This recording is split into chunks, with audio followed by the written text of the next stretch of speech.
lit them last time. You gonna be my lighter? Come be my lighter so we could share. Yes, please. Oh, thank you. And you can light from the back if you'd like, so it makes it a lot easier. Thank you, girl. Huh? What? Yes. We start with, the first one. Good morning, everyone. Welcome to our Sunday morning, our beautiful time together. I am Charlene Banks, your practitioner here at CSL Leesburg, and I invite you to join me in creating our sacred space. So if you just take a deep breath and just breathe in, beautiful morning, beautiful spirits all around us. And we open our eyes. All right, our theme for 2019 is spirituality in action. This month, our focus is to ensure the stewardship of our planet. Our value is love. Right now, we create our sacred space and we set our intentions of deepening into our awareness and practice of these 5 pillars by creating this altar and lighting the candles. Our lovely Nicole is helping us this morning. The first pillar that we're going to light the candle for is study. Represented by the divine quality of light, the color yellow, and the work of Dr. Ernest Holmes. His book, The Science of Mind, reminds us of the importance of keeping an open mind and realizing the power of our mind. We all hold that space for that light to shine. Yes. It's in there. This little light of mine. I cannot sing. I'll leave that to Patty.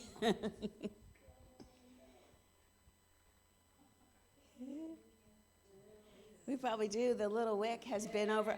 Yes. Light. Okay, that's okay. Go with it.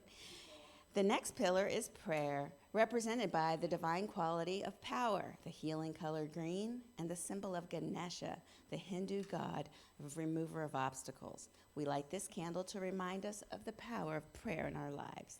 The blue candle represents the pillar of meditation and the divine quality of peace. Our symbol is Buddha, the awakened one. We light this candle as an affirmation of the importance of quieting our minds. The fourth pillar is circulation, the divine quality of life, represented by the red candle. The symbol of this is Lakshmi, the Hindu goddess of prosperity, life, and fertility. We know that the law of circulation works in our lives. As we give, so shall we receive. Finally, the white candle represents the fifth pillar of service and the divine quality of love. The greatest symbol of love and service is the master teacher, Jesus. We light this candle as a call to be of service in our world, seeing through the eyes of love. Thank you, Nicole. Let us close our eyes now as we bless this space and our time together. Just taking that deep breath as we weave in each of these pillars of spiritual living, knowing that all paths lead to the divine. We embrace all ways that people express their spirituality, knowing that there is no separation. There is only one, that love that is the golden thread that binds us all. We know that that is expressing right here and right now. We deepen our own spiritual practices with these pillars, reminding us that we study, we pray, we meditate, we embrace the law of circulation as we give service of ourselves. We give our time, we give our talent, and we give of our income. We expand our minds and our hearts to these 5 divine qualities, knowing that we emanate light. We emanate God's power, God's peace, God's life, and the love of God in our lives every day. We also bless everyone who made our service possible today, from the technology support to the musicians and to the people who helped make the coffee and set up for the children's program, for those who designed and set up the altar, and especially for Reverend Sunday, whose heart is blessed with the divine light of God as it speaks through her and blesses each and every one of us. We bless this wonderful building, the Ark of Loudon, for here's where they allow us to hold our sacred services and to express ourselves, and to, in turn, we bless their space with the love and the energy that we create here. It blesses their entire week. We know that that is true.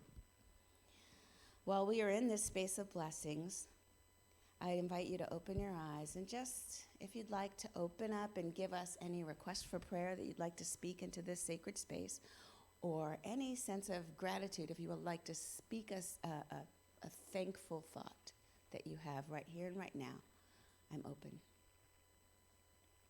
Go ahead, Larry.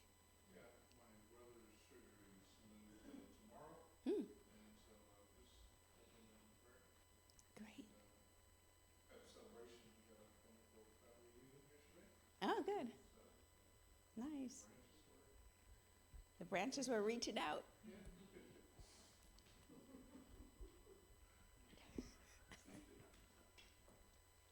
Yes, Robert. I would like to say that it's my son Connor's girlfriend's birthday. Oh, yay.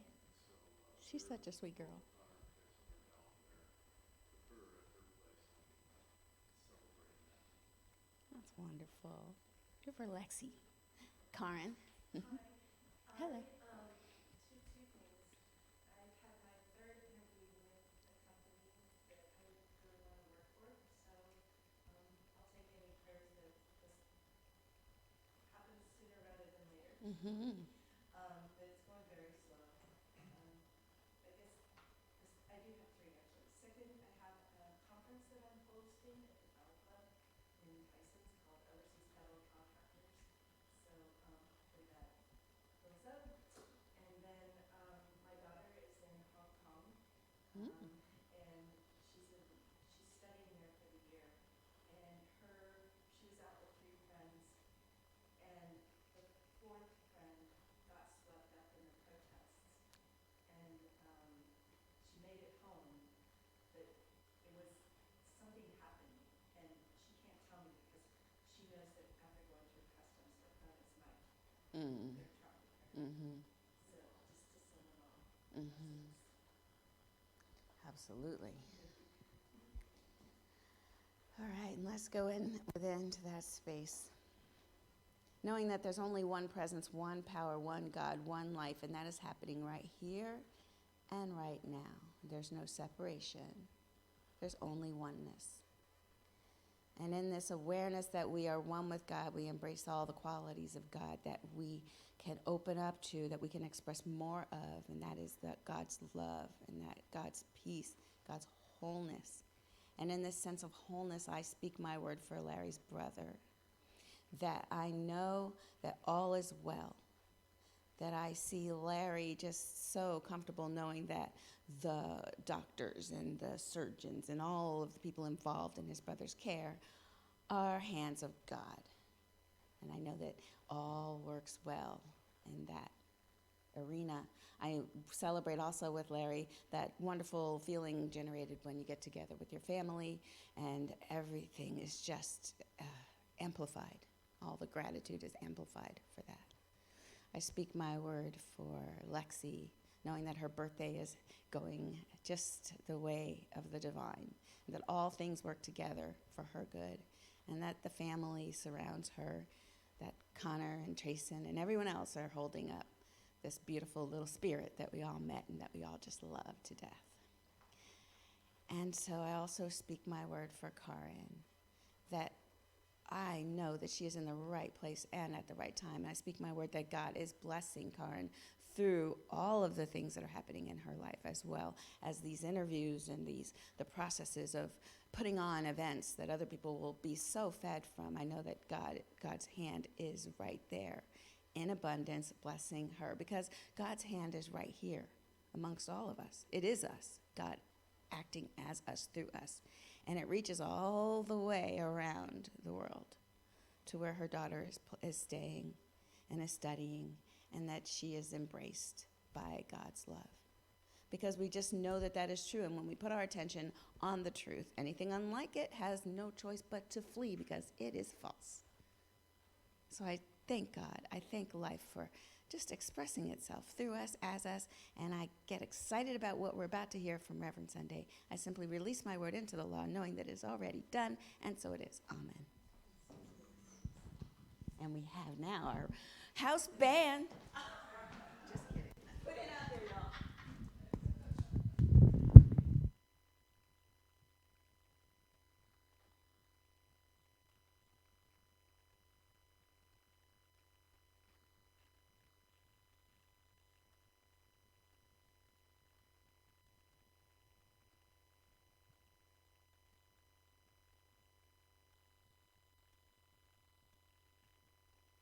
Join us in standing if you'd like to sing this first song, Something Wonderful is Happening.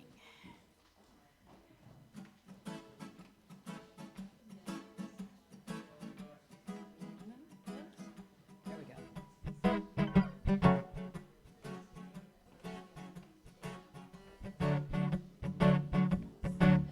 Something wonderful, something wonderful is happening to me right here, right now. Something wonderful, something wonderful is happening to me right here, right now. Sing that again. Something wonderful, something wonderful is happening to me right here, right now. Something wonderful, something wonderful is happening to me right here, right now. I can feel it in my body, I can feel it in my soul, I can feel it in my heart, and it won't let go. Something wonderful, something wonderful is happening to me right here, right now. Something wonderful, yeah, something wonderful is happening to me right here, right now. And all this love inside, we can let it shine. Something wonderful, something wonderful is happening to me right here, right now. Can you feel it? Something wonderful, something wonderful is happening to me right here, right now. Something wonderful, something wonderful is happening to me right here, right now. Something wonderful.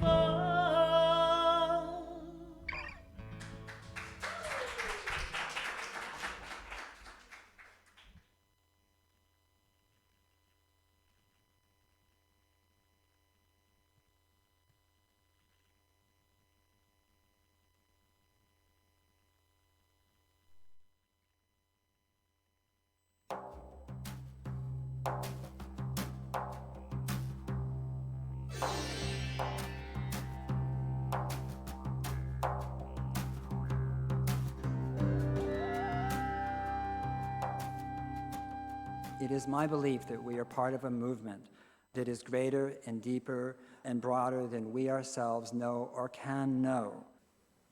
It flies under the radar of the media by and large. It is nonviolent. It is grassroots. It has no cluster bombs, no armies, and no helicopters. It has no central ideology. A male vertebrate is not in charge. This unnamed movement, you can clap for that. The unnamed movement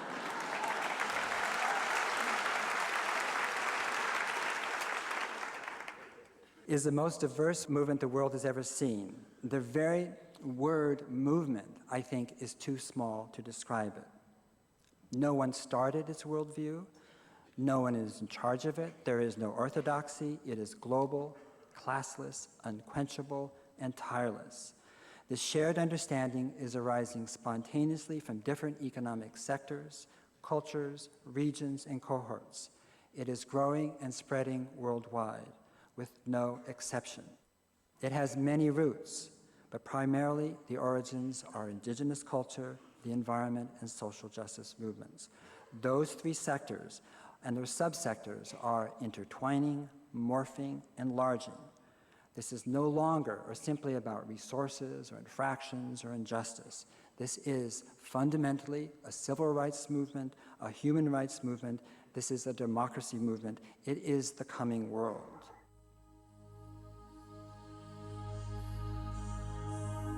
What you're seeing here is the beginning of a list of the 130,000 minimum organizations in the world who work towards social and environmental justice. And that's the minimum. It may be 250,000 groups.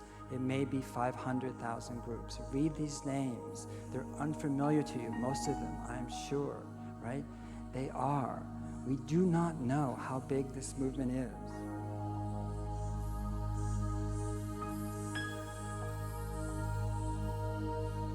It's marked by kinship and community and symbiosis. It is Pachamama.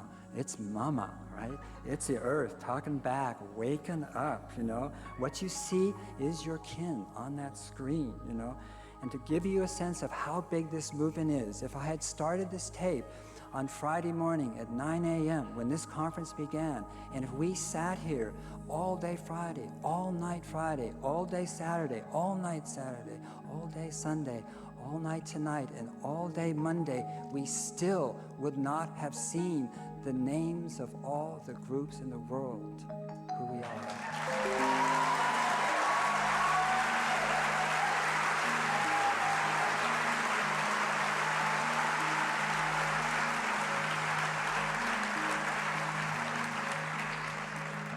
It's so new, we can't recognize it. We're familiar with armies and governments and war and churches and religions, but there's no precedent for what we're doing.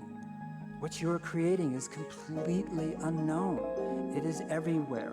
There is no center. There's no one spokesperson. It's in every country and city on earth. It is within every tribe, every race, every culture, and every ethnic group in the world.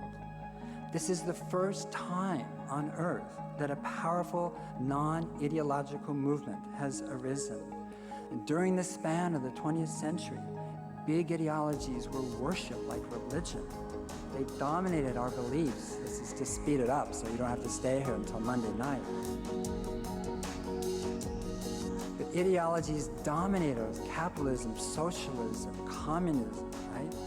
In the words of Ed Hunt, ideologies stalked the earth clad in armor, right? They fought for the control of our minds and the lands, and it wasn't pretty. And we were told that salvation would be found in the domination of a single system. This is where salvation will be found. We know that as biologists, we know that as community organizers, we know that as ecologists. It's found in diversity. This movement is humanity's immune response to resist and heal political disease, economic infection, and ecological corruption caused by ideologies. So it is up to us to decide, how will we be? Who will we be? This is what it is we're building, the capacity to respond. It is about possibilities and solutions. Humankind knows what to do.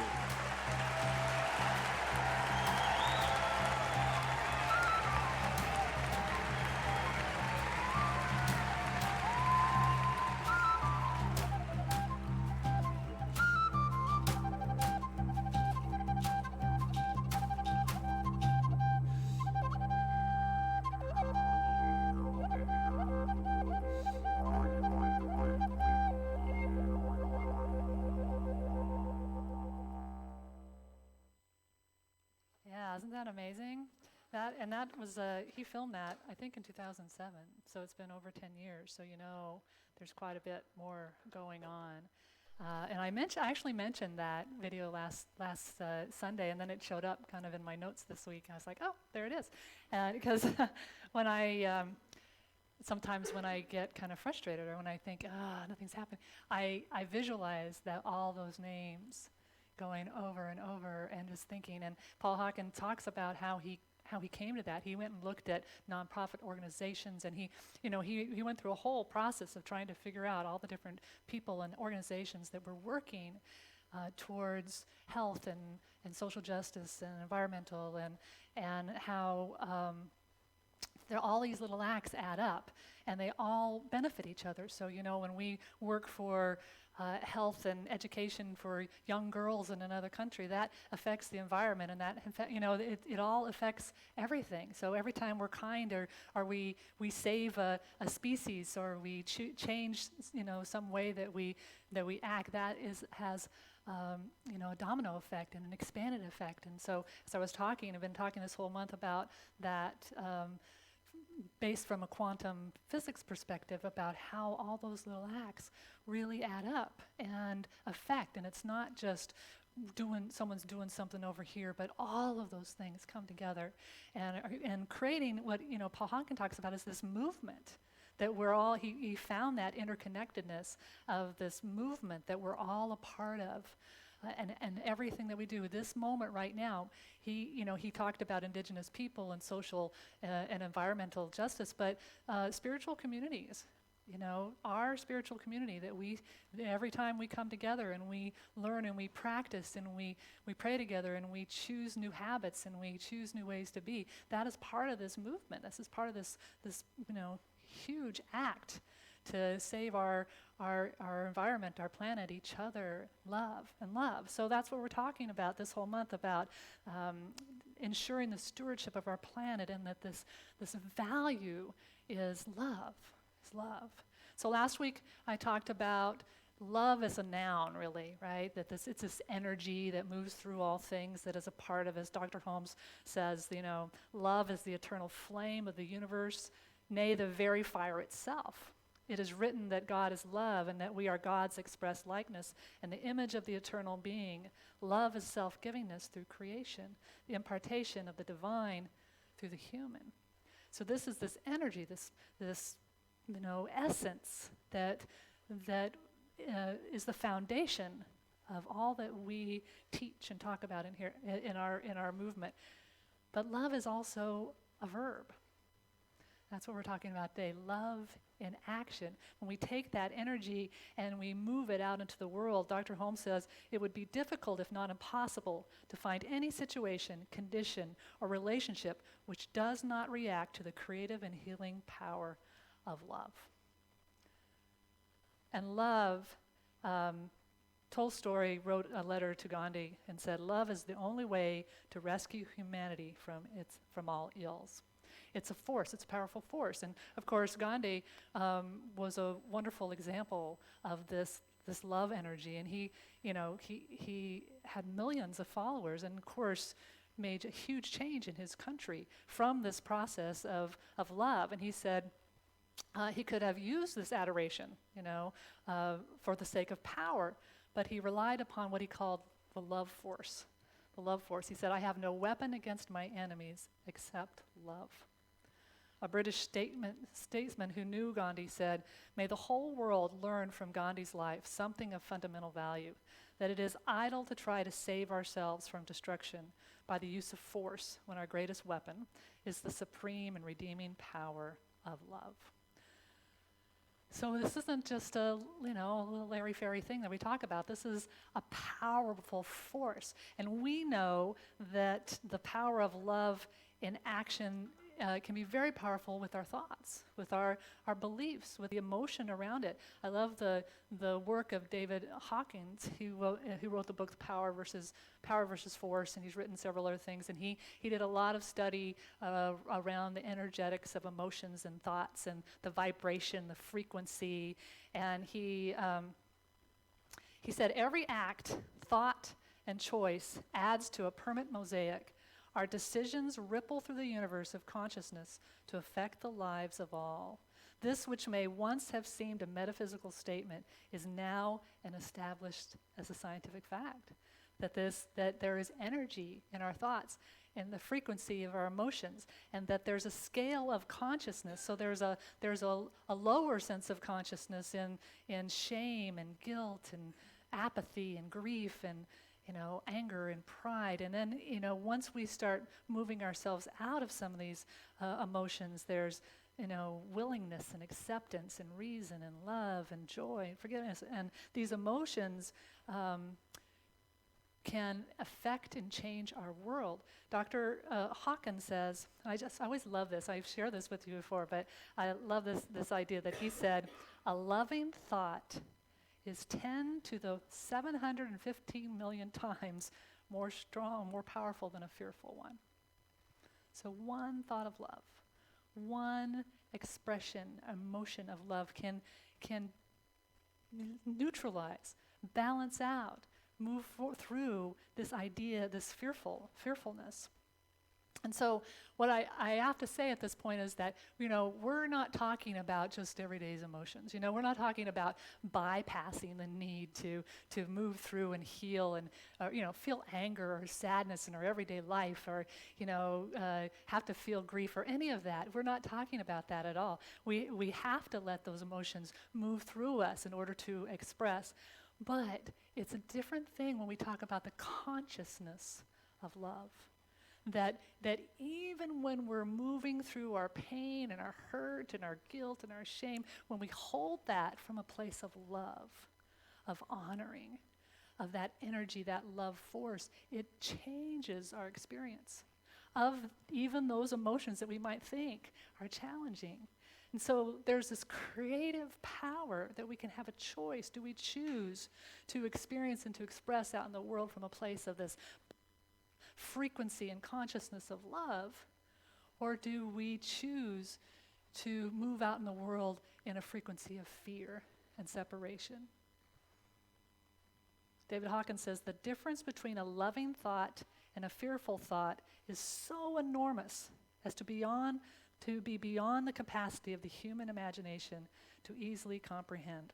He said one individual at the highest level of this understanding of love and peace and enlightenment, he says, it counterbalances 70 million individuals at a lower level that's in fear and anger and apathy or guilt. One individual at level 300, he calls it, these are the levels of, and so that's just like that, above 200 is like courage and acceptance. And it's not even that we have to be perfect, Even if we just are accepting and willing and open, just one individual at that level counterbalances 90,000 individuals at the lower level of these frequencies. So one thought of forgiveness can counteract 90,000 thoughts of blame and anger, of despair. This is powerful stuff, right? This is powerful stuff that we have within us and within a group, this opportunity and this potential to catapult that love into action in our world. And Dr. Holmes knew this. He gave us a practice at the very beginning, clearly, in his very first book, Creative Mind, in 1919. He said this. He said, we must get the perfect vision, the perfect concept. We must enlarge our thought until it realizes all good. And then, so we get into this place, this larger thought, this all good, this inclusive place of oneness. And then he says, then we must swing right out and use this almighty power for definite purposes. We should daily feel a deeper union with life, a greater sense of that indwelling God, the God of everywhere within us. He's telling us, the very, very beginning of his philosophy, that it's not just about us acknowledging and recognizing the divine presence within us and healing what needs to be healed within us and staying in that really perfect, lovely little space within us.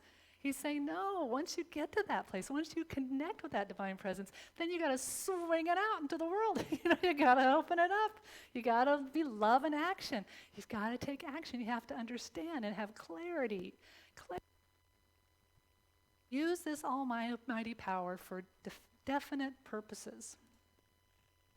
In the same book, he says, learn then how to appreciate nature and nature's God. Spend much time in the out of doors. Look up at the stars. Let them be your companions. Tread the pathways of the trees and the giant forests and see God in everything that you look upon. The God of everywhere. This is Dr. Ernest Holmes in his book, Creative Mind, written in 1919. And we talk about, it's about the mind, and it's not. It is, I mean, it is, but it's not. He was telling us even back then, there has to be a connection and a love to this beautiful planet and nature, and a part of it. That is a part of that. And that's what we're talking about this month from a place of spiritual ecology. Llewellyn Von Lee, who talks about we have to fall in love, we have to reconnect, we have to feel connected to the essence of who we are, to the divine planet, to be a part of this huge movement that reawakens the sacred within us and with each other in everyday life. So Llewellyn Von Lee, in his supplement book from our, it's 10 Practices to Awaken the Sacred in Everyday Life, sometimes, again, it can feel really challenging. I just heard the other day, I've heard this before, but I heard that there's 100 corporations in the world that are responsible for 70% of the carbon emissions, of the environmental damage in the world. 100 corporations. So when we feel that, when we see that, we think, well, what can I do? Well, then you look and you say, well, what we can do, what we can do. And so these small acts can reconnect us to the earth, to nature, and to each other in such beautiful, powerful ways that we don't know what we're capable of. We don't know how we can change. And so last week I shared with you practices which were very, very simple. It was breathing and walking. Has anybody breathed or walked this week? Did anyone? Anyone? So conscious breathing, conscious walking out into nature, being aware of acknowledging even on my daily walks on my neighborhood, there's so much life, so much nature, so much things to be able to connect with. And then just this idea of breathing, when we stop, and every day if we could just stop and breathe in and breathe out, it calms our nervous system to allow us to create the resilience to go out into the world and do the work that is ours to do. It's a very powerful thing. So today I'm going to share with you a couple of other practices that aren't quite as easy, but are simple, still simple. And they have to do with our food. So Llewellyn Von Lee says, if you want to reconnect to the sacredness of life, start gardening. That gardening is one of the best ways that we can connect to and be a part of the earth. And so I have been blessed with a gardener, living with a gardener, Robert. I don't take any credit for our garden whatsoever. he does it, and along with our son, who helps out a lot. But I just kind of want to share with you what this one person with a couple of seeds, how this has spread out into the world. And so I have a picture of one of our, I don't know if this is going to, there it is. So you can see that's of our bounty of some of our tomatoes this last summer. And so Robert, he planted some seeds. So from that personal place that he'll tell you, I think that he enjoyed working in the garden and doing all the planning and figuring it out, and just having this sense of being connected to the earth. And then he would bring in he would go out there in this little basket, and he would bring in all these tomatoes and squash and cucumbers and peppers and all kinds of things. And so then of course the family got to enjoy them, and then we had such a bountiful harvest that we would start sharing. And so Robert and I would go out into our neighborhood with little bags of tomatoes, and connect with our neighbors and talk to them and give them tomatoes and things. And then Robert goes to work. He takes his tomatoes to work. And then this last summer, I took a bag full of tomatoes to camp. And 60 teenagers, got to experience Robert's tomatoes. And they were so excited. I heard, oh, those tomatoes are so good. Oh, we got to have those tomatoes.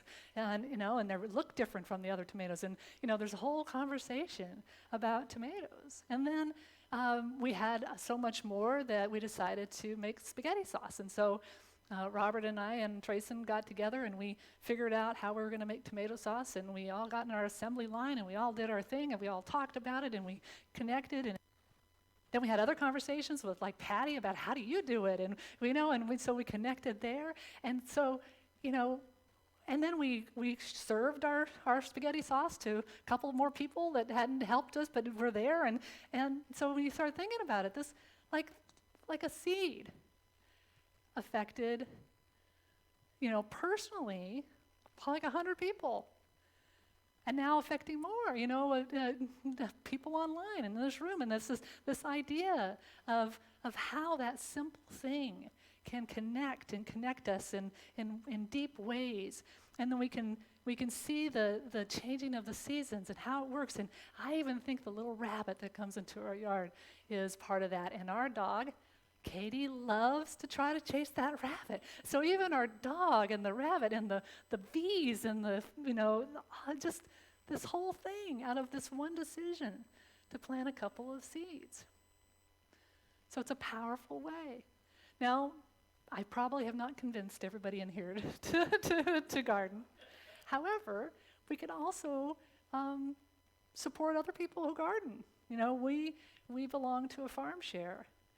And go to their little market, and we go every week. Robert or me or our kids, we go and we pick out our produce. And every time we go to this farm, it's Oak Heart Farm in Berryville, and every time we go out there, we notice, oh, this is what's being growing. This is what's in season. Oh, they finally fit it. Oh, what's over there? And we kind of can see what the seasons are and connect to what's local and what's supposed to be in season. When we go into a grocery store with fluorescent lights and we grab our stuff, we have no clue. We don't know if this is the season for them. They could have been shipped in from thousands of miles away, grown in a hothouse someplace else, and we don't even know. I know it's in season now, in our area, because we connect to this, and we connect to the farmer, and we share that bounty. We can all do that. We can all connect to our local environment and our community, and what does that do? Every time we support them, we use less packaging, right? We find time to cook it. That's the next list. Besides just gardening, is cooking. Cooking with love, with consciousness. Now, having been a mother for over 21 years and having cooked a lot of meals, it can get kind of tedious. I committed to a family dinner and cooking, most every night at the very beginning, and for the most part, we've gotten that. We've done that pretty much. And just in reading this, just realizing how powerful that is to come together, to mindfully cook and think about the people that are going to be served, and once again, environmentally, less packaging and less energy, and knowing what's in our food. Isn't that, that's kind of an amazing thing, to know exactly what's going in our food. And then having these times when Robert and I lived in Arizona, we were closer to immediate family, and we had family dinner every Sunday night with Robert's oldest son and his family, and with the godparents of my children. And every Sunday night we would get together, and again it was simple and easy, and we would rotate houses, but we had this sense of connection and love and belonging and meaning. And so even if we're not able to cook every night, even if we're not, we can still choose. See, these are little things we can do. We can put a little herb plant in our kitchen window, and we can choose. One night a week, we're all going to get together, and we're all going to eat together. We're going to choose. And what I love about having cooked all these years and now seeing my son and his girlfriend, and they cook a lot together, and sometimes I'll just in the the other room listening to them as they're chopping and they're talking and they're cooking, and they'll cook for us. They've had this example now, so they'll say, we'll make dinner tonight. And so there's like this connection, right? This going on. And so these are ways that we can, again, sometimes we can talk from this big place of the power of our thoughts and our mind, of all the things that are going on. And we have to do that. We have to know that. But we also have to know that that love and action can look as simple as buying local vegetables. Can look as simple as going out and planting a seed of cooking. We can have these big ideas and these big understandings and then channel that into action, love into action. I grew up in New Mexico where we have aspens. If you've ever been to an aspen grove, they're really beautiful. And Mark Nepo, in one of his books, talks about going out to the aspen groves in Santa Fe National Forest. He said, an old friend in his words, drove me into the Santa Fe National Forest so we could walk the aspen grove. Walking among them, touching them, listening to their creak and their sway, I could feel their connectedness. Above ground, aspen grow as individual trees, but below ground, they're enlivened by one interconnected set of roots. They are the most expansive growth of trees to share a common root system. This means that they are one living organism and one living community at the same time. About a mile into the Santa Fe Grove, my friend and I sat on a ledge and waited. Once we were quiet, we could feel the entire grove sway as one timeless aspen and as 1,000 individual trees on a mountainside in New Mexico. And I have to say, I've experienced that one sway of these trees. We could almost hear them breathe in unison. I felt certain that in the paradox of the aspen trees waits the secret to our interdependence, being who we are and staying connected to everyone. As we walked back to the car, my old friend said, there's a community already existing underground that's growing us into being. That's true for us. There's this interconnectedness to the earth that is growing us into being. We were watching last night the old Joseph Campbell documentary on the power of myth, and he made a comment. That he was talking, and this again was over 30 years ago, and he was saying that just by simply even changing the idea of our origin story, instead of being plopped down from above onto a flat earth, that we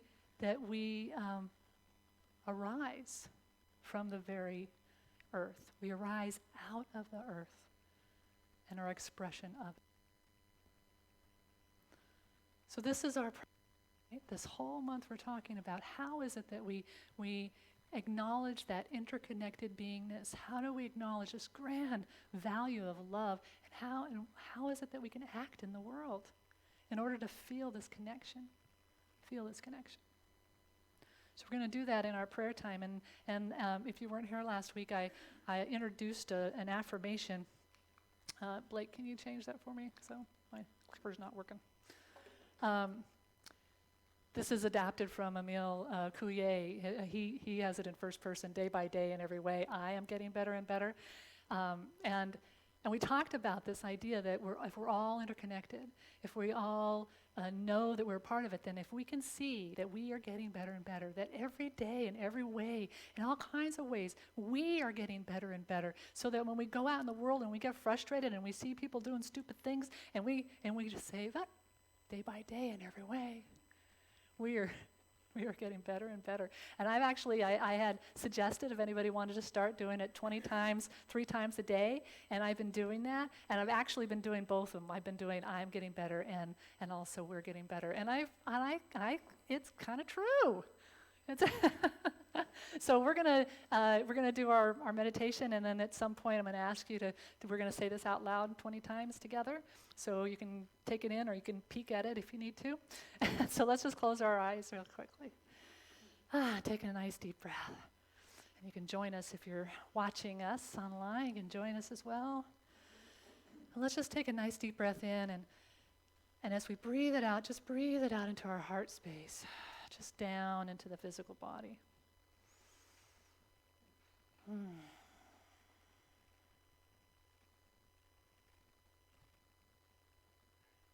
How good it is to just allow that breath to bring us into this present moment, presencing who we are, presencing our inner state. And so for a moment, just allow yourself to just do a quick inventory within your physical body. How are you feeling physically? What is going on inside of you? Just notice, no judgment, nothing that you need to do about it.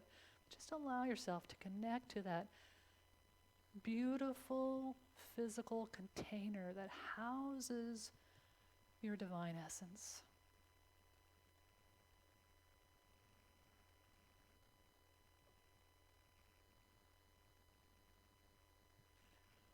Now just allow yourself to call forth your emotional state. What are you feeling in this moment? Can you even name an emotion or a feeling? And where does that reside? In your heart, your mind?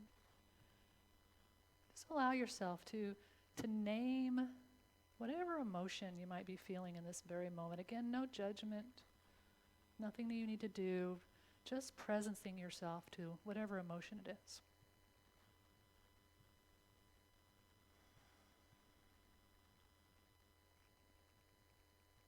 And now let us just move up into that mind space.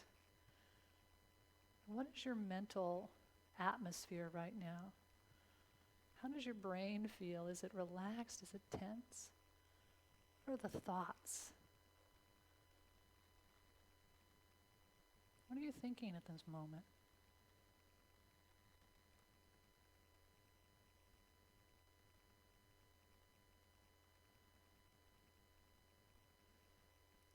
Just bring your awareness back into your heart center and just notice if you might feel a difference of how you felt starting this meditation to now. If there's a groundedness, a centeredness. If you feel more expansive or contracted. And as you breathe into that heart space, allow yourself to bless your whole being, your physical, your emotional, your mental, and your spiritual self. And as you do this, let's just ripple that feeling out into this room and to those who are on our live stream or listening at some point. Just feel that ripple, that powerful energy. Choose a higher vibration feeling at this very moment. Love, peace, joy. And notice that as you ripple that emotion out into this room and beyond, that it lifts you up. It comes back to you, for others are doing the same. And let us just lift up and go beyond these walls as we bless the places where we live, where we come from, where our loved ones reside. Let us go up above and view down on our United States, and let's spend a special sense of love to those who've been affected by the hurricane on our eastern border in North Carolina and in the Bahamas, Grand Bahama. Other islands that have been affected, just love, this powerful presence of love. And then let's just wrap our whole world up and bless all of those organizations that we saw scrolling, that ended up scrolling in this beautiful one single thread, this golden thread that flows through all these organizations, all these people, all these actions, all this love. Let's include us in that as well. And as we imagine all of these organizations and all the people and everybody around the world, let us just affirm that day by day in every way, we as this group, as people, as organizations, as a world is getting better and better. And let us just say this together 20 times out loud. Day by day in every way, we are getting better and better. Day by day, in every way, we are getting better and better. Day by day, in every way, we are getting better and better. Day by day, in every way, we are getting better and better. Day by day, in every way, we are getting better and better.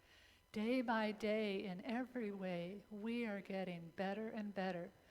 Day by day, in every way, we are getting better and better. Day by day, in every way, we are getting better and better.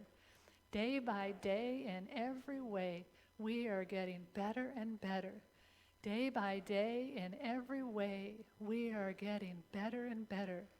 Day by day, in every way, we are getting better and better. Day by day, in every way, getting better.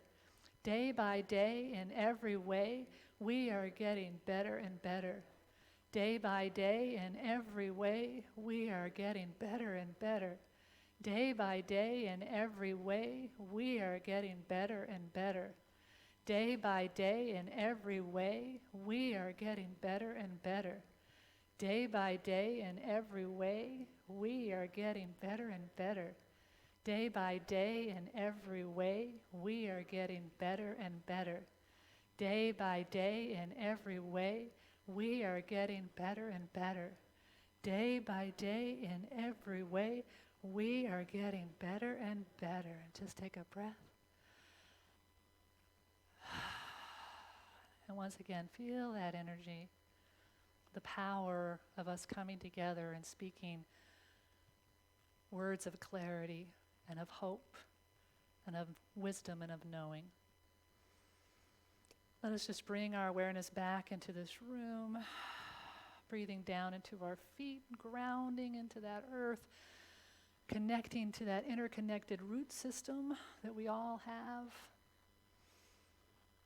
And just acknowledging and recognizing the divine presence that moves through all things, knowing that each of us is that expression, that I am, and every person with the sound of my voice who can hear it and feel it are each an expression of this one. And I know that together that we are part of this movement, this grand movement of love, of the power of love working in the world. And so not only do we know that, we lift up our consciousness to the one, to the divine, to that love, we act in our own way, however that is, every day, in every way we are getting better, each of us, in how it is that we love and nurture and care for our environment, for our earth, for other loved ones, for ourselves. So this, I'm so grateful for this. I joyfully watch as this unfolds in all of our lives and that our world continues to heal and to grow and to expand. We say a special word for those who have been affected by the hurricane or any other disaster that might be going on within our world, and just know that that love is lifting them up and supporting them as it supports and loves us. I'm so grateful for this truth. I just release it into that law, knowing that it is already done, and together we claim this truth by simply saying, and so it is. So we let it be. And we have music with Patty and Brent and the gardener.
Let's go fly a kite.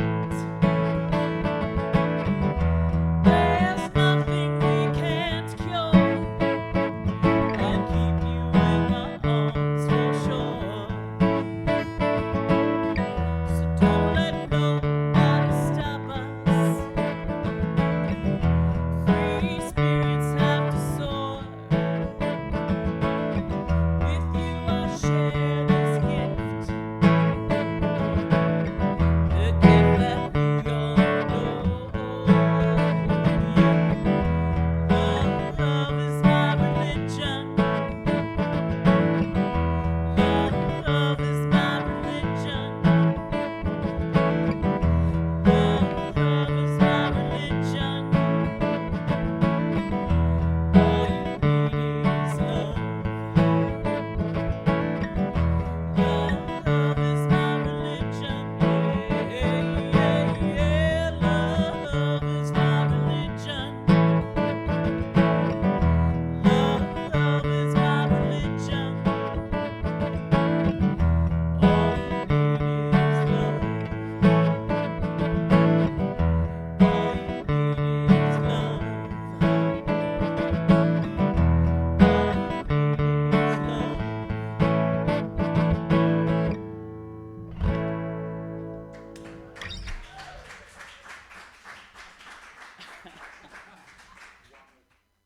All right, let's say our vision statement out loud.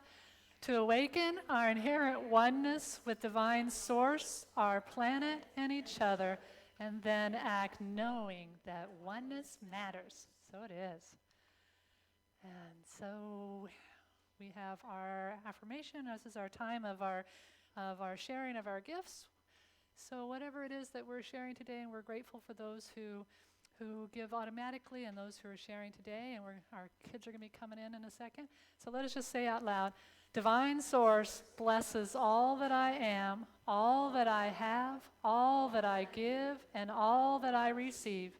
I give thanks that this is so, and so it is. So we're going to sing a Daniel Nahmod song.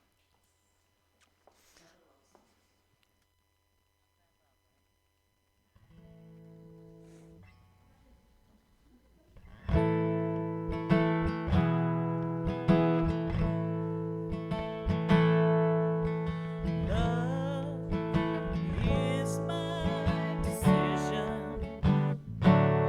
It's up to me to give of my heart.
right, just a few quick announcements. Next week, yesterday actually was our 5th anniversary, but we're celebrating next Sunday. We're going to have a potluck picnic after service, so there's a sign-up sheet you can add to whatever it is that you want to bring. We also are going to be installing and dedicating our practitioners, and we have some new members we're also going to be recognizing as well, so it'll be a fun anniversary for us.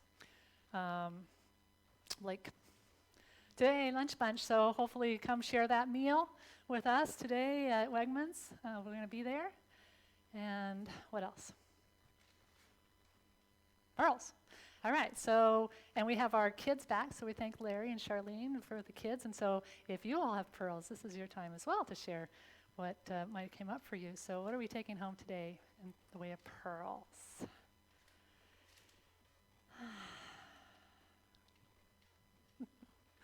Karen. I really liked the last song because it just encapsulated the whole conversation and then brought it home that it's my decision. And then, so it's a choice and it's an affirmation. And sometimes it also is an affirmation that is Yeah, beautiful. I like how you always remind us that although we have these very big ideas and there are things happening all around the world, that every day we can do little things that mean something. Mm-hmm. It doesn't make you feel less overwhelmed. Yeah, yeah. So we got Renee and I loved when you said that the loving thought is exponentially more powerful than a hateful thought. Because sometimes when I watch the news and things, I think, what can I do to overcome all these hateful thoughts in the world? And it just makes me feel, like you said, just that I can make a difference in my attitude and beliefs. mm-hmm. Yeah. Alita? I just have to say your voice is such a powerhouse of beauty and deep soul. I couldn't do it without them. They're so great. You know, it feels like we're in a cathedral when you sing. We are. The ceiling is blown off. And it's just boom right there. Yes, such a blessing. Thank you for all of you. Yeah. Reverend Sherry, did you have your hand up? Yeah. We're happy to have you here today. It's so nice to have Reverend Sherry with us. She gets to sit back and relax. All right. So join us for coffee. Again, thank you to Larry and Charlene and to Blake and everybody for all our wonderful service. Let's stand and sing we sang the song last week, so we're getting better at it, I think. That's right. Better, every day and every way. So if you want to join me, I mean, you're welcome to sing all of it, but you can join me with the yellow. And let's do it. Love is leading me on.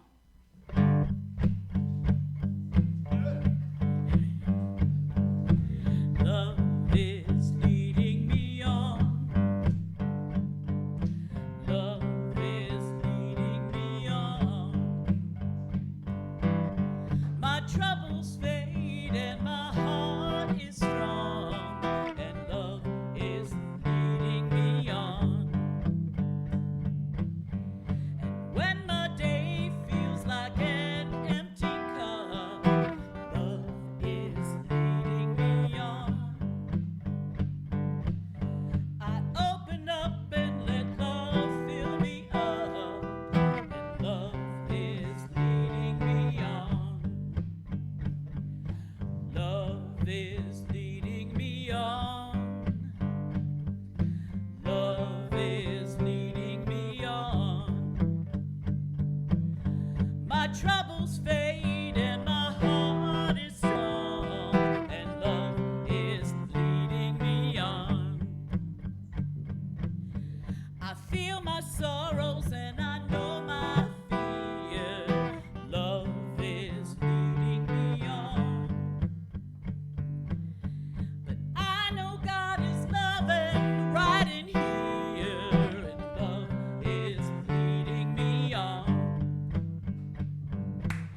love. Open up your eyes, look around. Say, you are love. You are love. Hands up in the air. It's all love. Love is leading us on. Join us.